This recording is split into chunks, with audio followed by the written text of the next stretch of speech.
Okay, hello, hi. Hey, I'm Macy Pilkington from Hawkinsville High School, and I teach math 9 through 12. Okay. And Macy, tell us a little bit about your class in which you designed this work. Okay, I have an accelerated Math 3 class. They are juniors. They're honors level juniors. They've been together for 3 years, and I've taught them all 3 of those years. Okay. What motives do they bring to their work? What are some interesting characteristics about them, the design qualities that speak to those motives? Okay, they really want their work to be authentic. They like to see where that work is used in real life. I hear the question all the time, when are we ever going to use this stuff? So that's really important to them. They also like to create things and make things. So product focus is big for us. And then they like to have some choice for their own interests that are currently their interests, not things that they're, not how it's going to apply one day, but current interests. So that was kind of the basis behind designing this lesson. Okay. So talk to us about the unit that you created. Okay, we were about to do polynomial functions, and I actually was at a design meeting with Schlechty, and I said, this is such a difficult concept for the kids to understand when they're ever going to see these.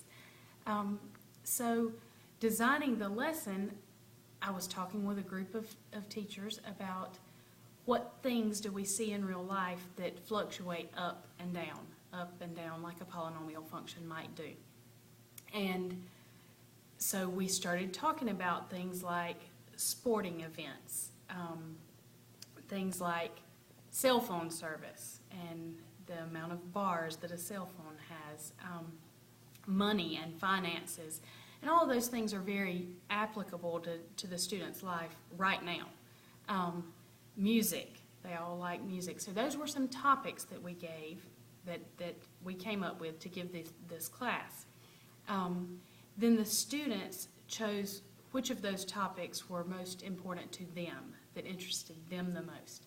From there, the groups were formed, and everybody had either their first or second choice.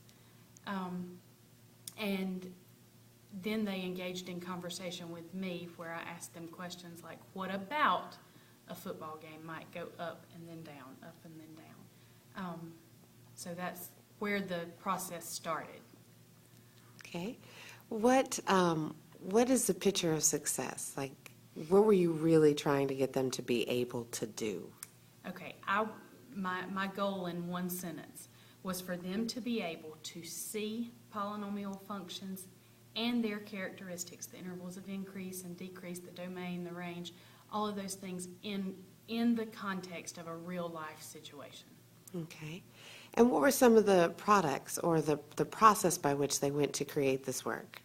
Okay, well, so all of them use technology to create a product of some sort.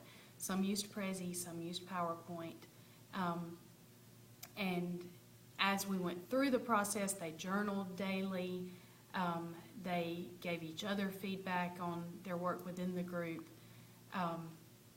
and the products that they came up with were the Prezi and the PowerPoints that they did. Okay. Were there any other products that they did? You said there was a journal, there was a Prezi. Did they share their work with others?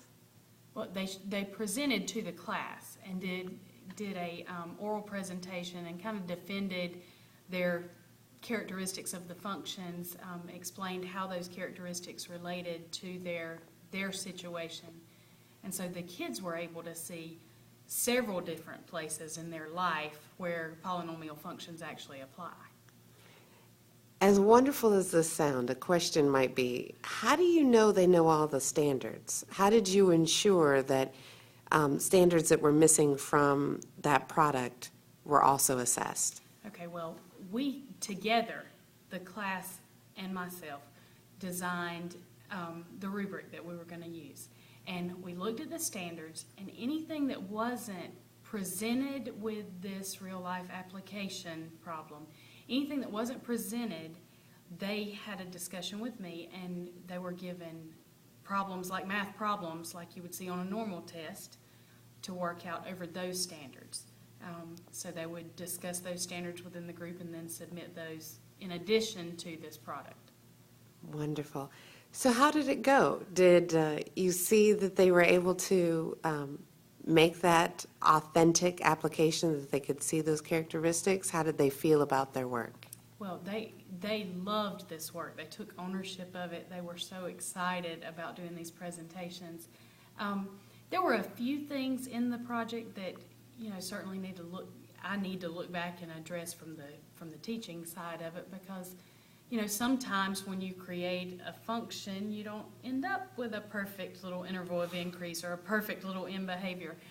So there are things that I need to go back and look at, but overall, the kids loved the project, and the real life context was wonderful for them understanding now what an interval of increase is and what a domain is and those sorts of things about the functions.